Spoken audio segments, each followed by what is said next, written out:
Even though the NHL didn't send their best and brightest to the Olympics, again, that doesn't mean we were not treated to an entertaining tournament with games that happened before I went to bed or while I was sleeping. These 8 teams would go home empty-handed and deal with it. The thing about the Olympics one must keep in mind is that it doesn't matter what happened 4 years ago. The roster will be different more often than not. The silver medal darlings from 2018 found themselves back to the reality they usually have experienced. Average at best and not a threat to find the podium. This team got their 9th seed after losing to North America and beating the easy mark in the prelims. The run ended after the Slovaks found the net twice near the end of the second period. If only Leon Draisaitl was available, but he was in San Jose making up a game. Rudolfs Balcers and Elvis Merzlikins weren't going to help you escape this group of death that had Sweden and Finland in it. No wins equals no chance. I will give you credit, you did give it the old college try against a group of Olympic debutantes that have been turning some heads in this tourney. Sure, you gave a rude awakening to the KHL All-Star team, but you would have a second date with the Swiss that finished at the bottom of your group. Vengeance would belong to the neutrals as a couple of power play goals would mark the end of your dreams. Tomas Hertl is currently busy. Please try again in 2026. How did you get here again? By being the host nation? They wound up in a group with the North Americans who smacked them around the rink. But wait, they have another shot against the Canadians in the elimination round, and they're only down by 1 in the first period.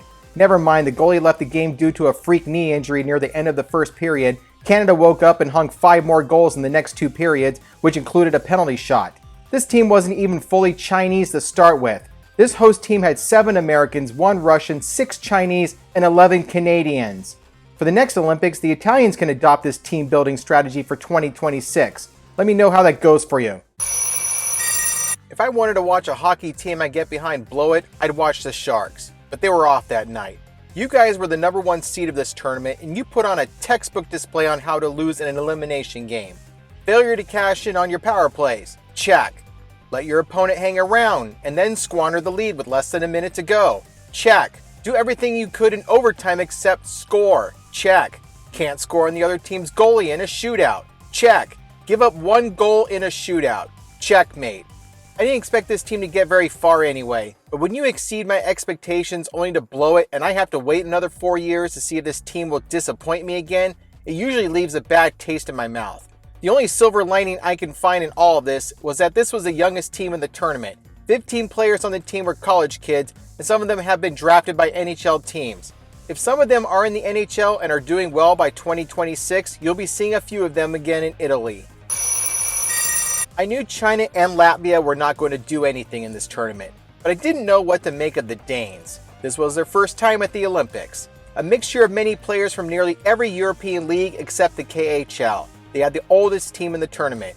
They shocked everyone, beating the Czechs and the Swiss, and nearly beat the Russians in group play. With a hard-fought win over Latvia in the first round, the Danish debutantes would get another shot at the Russians in the quarterfinals. A hard-fought effort, but they just ran out of steam. The Danes don't have a lot of players in the NHL, but what if they had Frederik Andersen defending their net? We will never know. You got 7th place. Not bad for your first time here.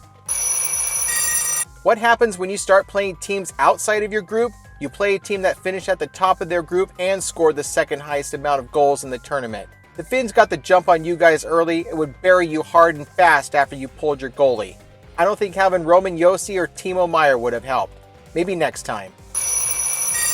If there was a team more affected by the NHL not being at the Olympics, it was you guys. Instead of assembling another gold medal winning super team, you had to scrounge up a few college kids, AHL players, and ex-NHLers that are playing in Europe somewhere.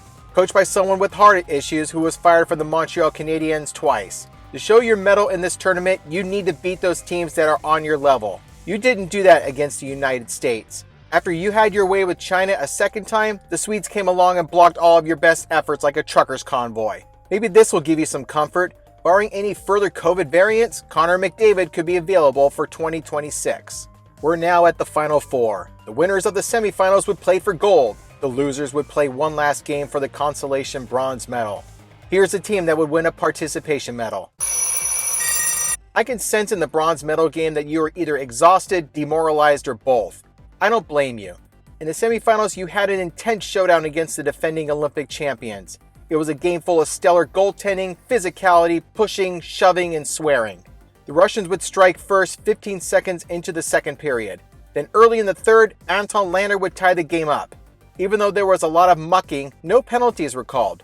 It would go to overtime. 10 minutes, 3-on-3. Many chances were had by both teams, but Lars Johansson and Ivan Fedotov stood their ground. So we go to a shootout. A team would find the net in the second round as Lucas Wallmark put the Swedes on the board first. Former Devils player Nikita Gusev would respond quickly with a tally of his own. Joachim Nordstrom would put the Swedes back on top in the fourth round. Fifth and final round, Sweden leads. All Henrik Tomarnes needed to do was slide it by Fedotov and the mighty would fall. He missed.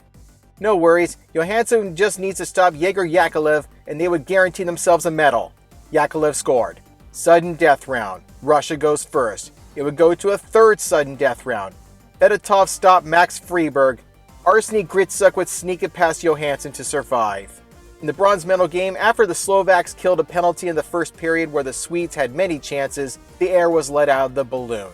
Slovakia scored 2 in the second and then a couple of empty netters near the end of the game to finish them off. If it's any consolation to you, Sweden, you finished just outside of the medals. That was better than the 5th place finish you had in Pyeongchang in 2018. Now who's going to be happy with the bronze? To paraphrase a notable Yinzer on YouTube, congratulations, your team finally has an Olympic medal in ice hockey. It wasn't easy. You came from Group C, a tough group indeed. You had to play 3 goalies in the preliminary round to decide who would be best in the elimination games. After Branislav Konrad got lit up by Finland and Matej Tomak got torched by the Swedes, why not give Patrick Rybar a shot?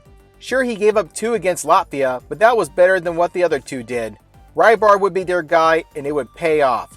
A shutout of Germany, keeping the door locked against the United States in the shootout.